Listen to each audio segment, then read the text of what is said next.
vache qui est en piste appartient à la manade Martini. Le Portino Cocarde a primé 13 €. Et le marqué de numéro 549. Elle est âgée de 7 ans. L'élément qui est rentré en piste, c'est du sérieux, le numéro 549 de la manade Martini. On se rappelle aussi de cette vache, on se rappelle que la cocarde est tombée dans les dernières secondes. Elle était à Vestric, c'était le 16 mai 2012. Elle était dangereuse, elle avait fait une très très belle course et elle a toutes les raisons d'être là aujourd'hui.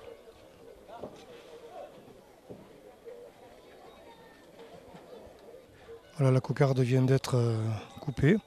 Alors on se rappelle des coups de barrière qu'elle avait provoqués à Vestric il y a peu, le 16 mai exactement, et on se rappelle de cette belle silhouette d'ailleurs, généreuse, un peu longue. Hein. C'est vrai qu'au niveau des demi-tours, elle n'est pas avantagée par sa morphologie, mais alors on va voir si la méfiance est de mise parmi l'équipage, puisque on voit déjà que, bon, on prend bien ses marques, on s'attache à démarrer sur des rasés calculés, puisque les rasés intuitifs là n'auront peut-être pas trop de prise sur cet élément de la manade Martini.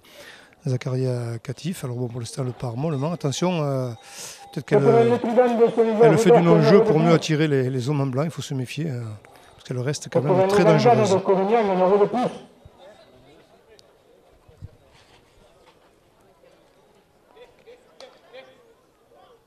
Alors, va-t-on partir à gauche ou à droite? Vous voyez que quand même on est un petit peu plus prudent. Les coups de barrière qu'elle avait signés avaient été assez impressionnants. On va voir si elle est toujours un petit peu attachée aux planches aujourd'hui dans ces arènes de Huchot pour cette finale des courses de présélection de vaches cocardières. Après donc Chapelle, la manade de Martini. Il y en aura 8 aujourd'hui au programme donc. Et il n'a pas été compliqué d'en trouver 8 bonnes. Il a certainement été compliqué pour les sélectionner, pour les trier. C'est ce que nous dira d'ailleurs certainement Patrick Garcia. Après la course, nous irons à sa rencontre pour savoir un petit peu comment s'est déroulé ses choix, comment se sont faits ses choix pour arriver, puisqu'on a quand même tombé sous le charme de pas mal d'éléments sur le sable de différentes arènes de la région. Donc Cabane, Saint-Georges-d'Orque et principalement Vestric et Candiac. Une tradition, la majorité des courses de présélection se déroulent dans une bonne ambiance, il faut bien le dire, avec une bonne fréquentation. Aujourd'hui pour la finale, il est un petit peu, je dirais, logique d'avoir du monde dans les arènes, mais il y a des courses concurrentes qui auraient pu enlever des gens des gradins. Mais non, c'est vraiment bien fréquenté. Et sur la piste aussi d'ailleurs, donc ceci explique cela. Alors on se cherche pour partir à gauche, ça n'est pas fait. Bon, elle tourne, ouais, elle n'est pas assez vers les planches, un seul tourneur. Il y a du mal pour la tourner depuis la piste vraiment vers les planches. Elle risque d'anticiper là. Elle a un œil qui est toujours en veille. Elle part un peu tard. Alors, va-t-elle bien rentrer dans cette course? Oui. Il semblerait qu'elle commence à rentrer dans la course. Elle fait jaillir la musique une première fois.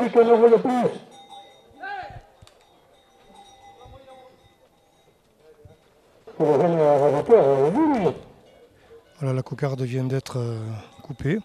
Alors on se rappelle des coups de barrière qu'elle avait provoqués à Vestric il y a peu, le 16 mai exactement, et on se rappelle de cette belle silhouette d'ailleurs, généreuse, un peu longue. Hein. C'est vrai qu'au niveau des demi-tours, elle n'est pas avantagée par sa morphologie, mais alors on va voir si la méfiance est de mise parmi l'équipage, puisque on voit déjà que, bon, on prend bien ses marques, on s'attache à démarrer sur des rasés calculés, puisque les rasés intuitifs là n'auront peut-être pas trop de prise sur cet élément de la manade Martini.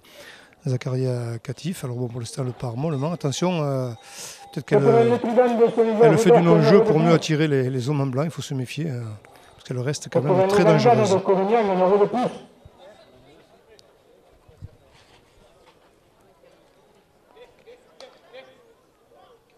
Alors, va-t-on partir à gauche ou à droite? Vous voyez que quand même on est un petit peu plus prudent. Les coups de barrière qu'elle avait signés avaient été assez impressionnants. On va voir si elle est toujours un petit peu attachée aux planches aujourd'hui dans ces arènes de Huchot pour cette finale des courses de présélection de vaches cocardières.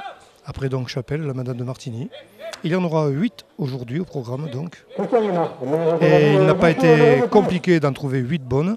Il a certainement été compliqué pour les sélectionner, pour les trier. C'est ce que nous dira d'ailleurs certainement Patrick Garcia. Après la course, nous irons à sa rencontre pour savoir un petit peu comment s'est déroulé ses choix, comment se sont faits ses choix pour arriver, puisqu'on a quand même tombé sous le charme de pas mal d'éléments sur le sable de différentes arènes de la région.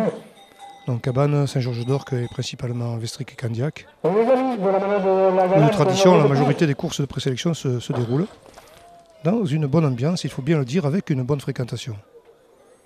Aujourd'hui pour la finale, il est un petit peu, je dirais, logique d'avoir du monde dans les arènes, mais il y a des courses concurrentes qui auraient pu enlever des gens des gradins. Mais non, c'est vraiment bien fréquenté.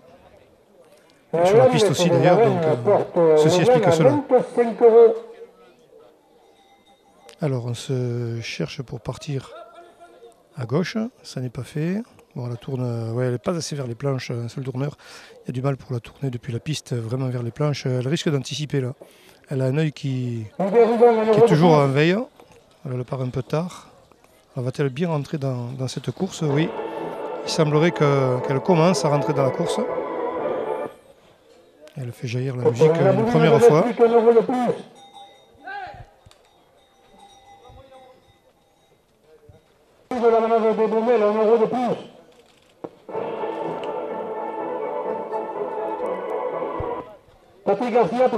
Pour l'instant, eh bien, on la rasette un peu à distance avec des rasés espacés. On veut être sûr du positionnement et de ce que sera la course.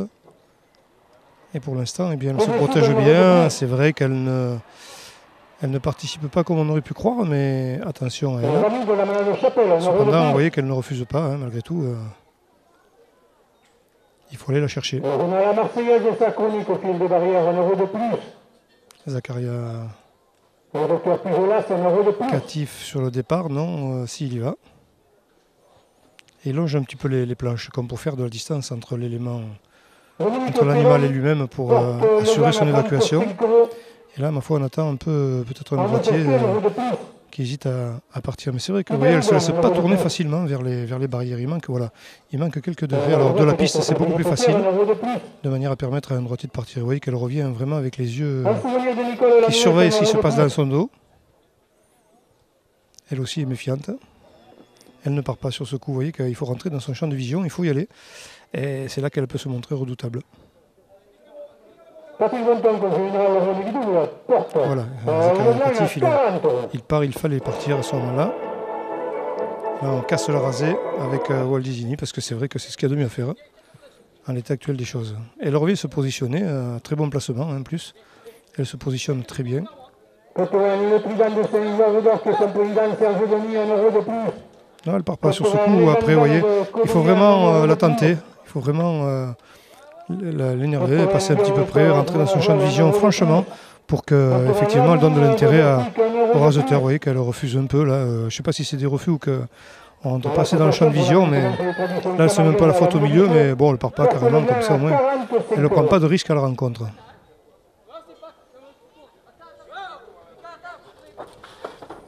Ouais. Petit coup de barrière gentillée, avertissement sans frais. Est-ce qu'elle va réveiller sa course, cette 549 ou pas?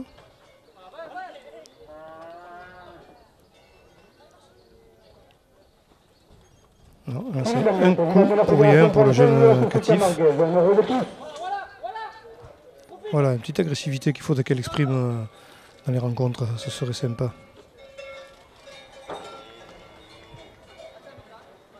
Vous voyez que les courses se suivent et ne se ressemblent pas. Il y a quelques fois, on n'est pas surpris du comportement du bétail, mais quelquefois, bon, elles ne font pas les mêmes courses successivement.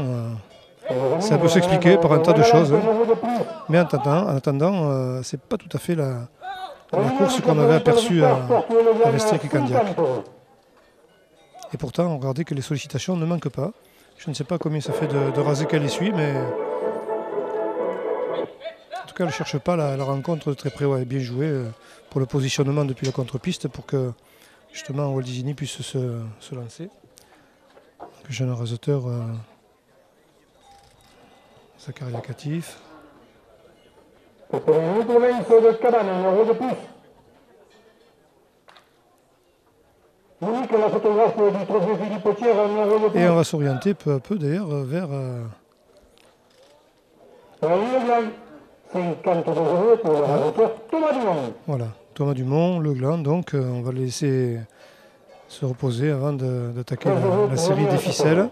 Et je crois qu'on n'attendra pas longtemps. Direction propose d'entamer les débats autour des ficelles.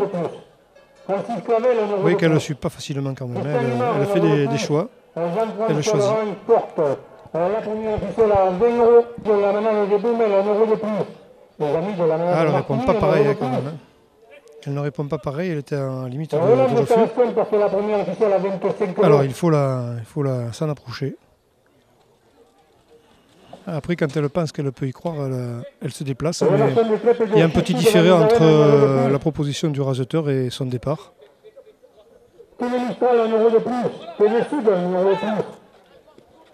Non, malgré l'appel. Elle reste campée pas loin des planches d'ailleurs.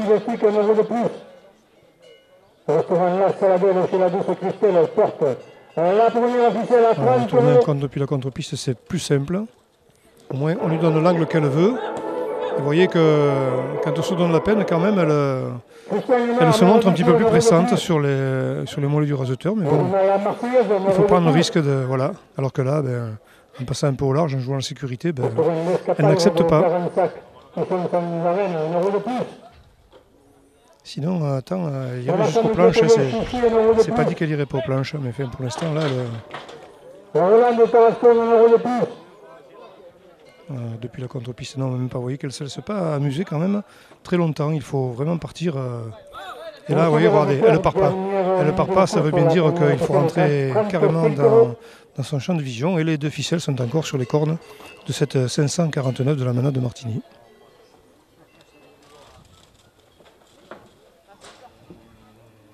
Et on est, comme l'a dit Jacques Ourmajon, dans la dernière minute de course pour cet élément.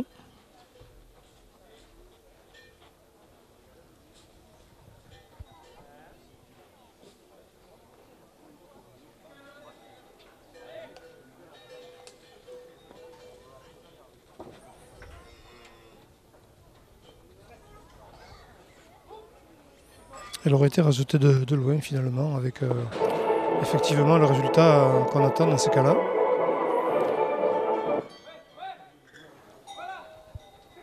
Allez, un des derniers rasés, sinon l'ultime. Puisqu'on va arriver au terme de la prestation de cette 549.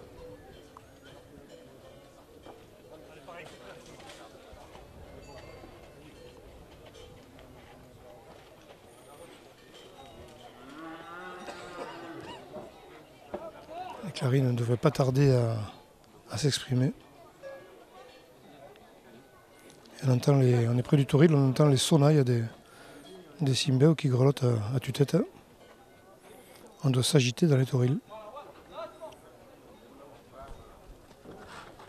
Et voilà, c'en est fini aussi pour cette 549 qui aura fait une course classique, qui se sera fait craindre, qui rentre ses deux ficelles. Et la musique est méritée, elle aura eu un bon comportement de cocardir cette vache de Martigny.